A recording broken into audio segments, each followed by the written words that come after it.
Big Kev at Marvel seems like a top-tier lad, always hinting at the smallest details in the MCU films that may or may not come back to the fore in future movies. It's how he and his team craft stories, laying the trail of sweets way off into the future. However, while some of these crumbs have indeed led to feasts for fans, some are getting a little crusty and leaves us wondering what's going to happen next. So let's don our Sherlock sleuth hats and go searching for clues that might eventually lead to whole universe-shattering revelations. Who knows, we might have already seen the catalyst for the next snappening. With this in mind, I'm Jules from WhatCulture.com, and these are 10 huge Marvel movie mysteries that are still unsolved.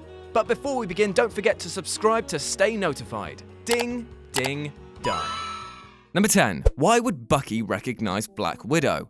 Obviously, Natasha Romanoff's mysterious past is a big part of her appeal as a character, and though we're going to get to see her story actually explored in her own solo movie, there are still some major questions that surround her. Most important among them, how the hell does she know Bucky Barnes?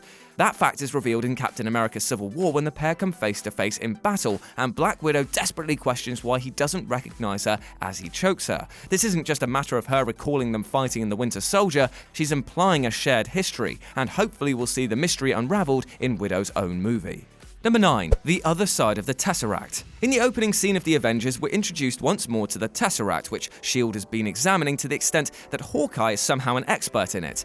It is he, and confusingly not Eric Selvig, who offers an explanation that the Tesseract is a doorway capable of intergalactic wormhole travel. He also talks about the Tesseract needing something else on the other side to make it work, mostly as a mean to explain how Loki uses the Tesseract to get to Earth without having it in his possession. But what exactly is it that works with the Tesseract to help Loki get to Earth? What is the other side of the door? Unfortunately, after it's mentioned to assist the plot, it's then just ignored entirely. Number 8. How did Steve Rogers break into the raft? The end of Captain America: Civil War gives the now nomadic Steve Rogers minus his shield and with a new rogue attitude one of his most badass moments in the MCU when he breaks into the government's secret raft prison to get his fellow Team Cap Avengers out. But how does he manage it? The raft isn't just a normal prison, it's an ultra-high security unit designed to house enhanced individuals who break the law, supervillains in other words, like Jessica Jones's mother.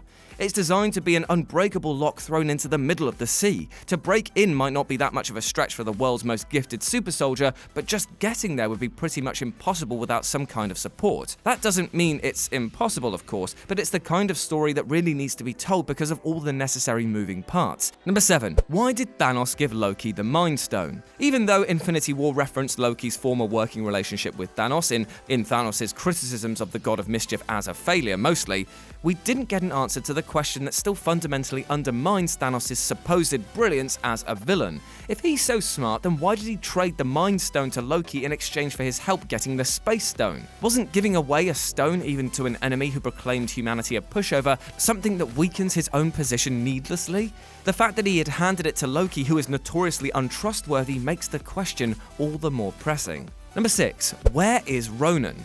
In Guardians of the Galaxy, when Ronan was defeated by the combined love and friendship and also a little bit of insta-rage from the Power Stone, it looked like he was dead, no question. But then Infinity War changed the rules of the game by confirming that Red Skull wasn't actually killed when he was disintegrated by the Tesseract at the end of the first Avenger. He was merely trapped by the stone and cursed to be the Soul Stone's keeper. So could Ronan still be alive too? And if so, where is he? Was he too trapped in the Power Stone? And if so, what is he doing now? Surely there can't be one rule for one and another for another. Number 5. How was the Bifrost fixed? At the climax of the first Thor movie, the God of Thunder confirms his worthiness and commitment to Asgard by destroying the Bifrost Bridge to stop Loki's nefarious plan from being a possibility. It's seen as a potentially universe-changing decision that absolutely was not taken lightly and will surely have long-lasting consequences. But then, when the time for Thor: The Dark World came to disappoint everyone, the bridge was somehow reinstalled and everything was fine again. There was no mention of how it was fixed or anything like that, it was just back to being okay. Surely something deemed so catastrophic in the first film bears a little explanation? Number 4. Where is Lady Sif? Sticking with Asgard, Thor managed to lose an entire person between the two sequels and nobody seems to have noticed. Even though the way the Warriors 3 were killed off, they at least got some screen time to wrap up their stories. Thor's other friend, Lady Sif, simply wasn't mentioned at all, meaning her last appearance on Agent of S.H.I.E.L.D. led her to a dead end. Marvel have said that she was banished by Loki disguised as Odin before Ragnarok kicked off, but it's still strange that she didn't return to her home when Hela's rise became clear. Also, the Russos have confirmed that she didn't die off screen after the big click, so there's actually potential for her return. Number 3. Why didn't Tony Stark know about the Defenders? When you think about it, the fact that Tony Stark knows about Spider-Man's existence suggests that he's been tracking persons of interest in the MCU. Why then has he never looked into the existence of an invulnerable man with diamond-hard skin, a blind super ninja, a super strong SAS machine, and a guy with a glowing fist and no personality? Surely any one of them would have been much more use in the fight against Captain America than a teenager with no battle experience, right? Number 2. Seriously, why did Odin have a fake gauntlet? The existence of the fake gauntlet that turned up in Thor and then was retconned as a fake in Thor Ragnarok must have caused Marvel some serious headaches. But saying it was a fake just isn't enough to solve the question of why it exists in the first place. Thanks to the timeline established by Infinity War, we know that the real gauntlet was forged years after the fake was shown in Thor, and only because Thanos forced the Smith to do it.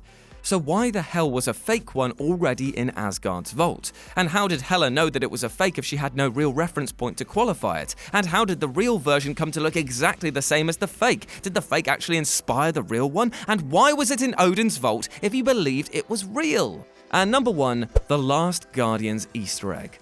When James Gunn is eventually done with the MCU, which won't be for at least a while since he's got another movie to make and a whole creative manifesto to explore more cosmic stories with first, his legacy will be remembered for these important things. He will be remembered for defying expectations, for making some of the funniest and most likable characters, for reinventing the way that music was used in the MCU, and for some of the most legitimate emotional depth in the franchise.